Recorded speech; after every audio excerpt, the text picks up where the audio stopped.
Halo guys, balik mana nang channelku Mami Zaki.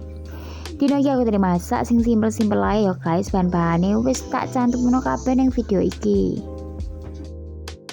Iki aku tadi masak spaghetti sing simpel ae nggawe bahan-bahan saonoe. Sing pertama iki aku tadi ngerendam pastane nggawe minyak goreng, nggawe uyah ben kenyal dan gak kelet yo guys.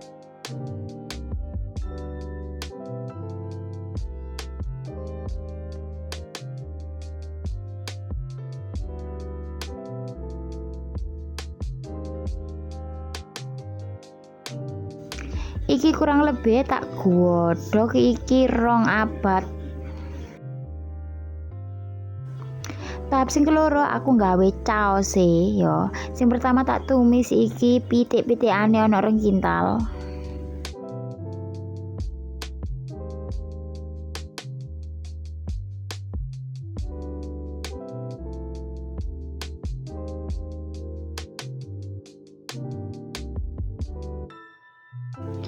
Terus tak kei saus spaghetti teko Del Monte ya guys, 3 sendok makan sesuai selerae.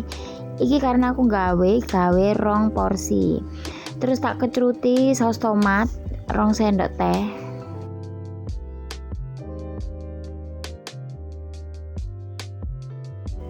Iki cukup ngene ae ya guys, gak usah ditambahi seasoning liyane.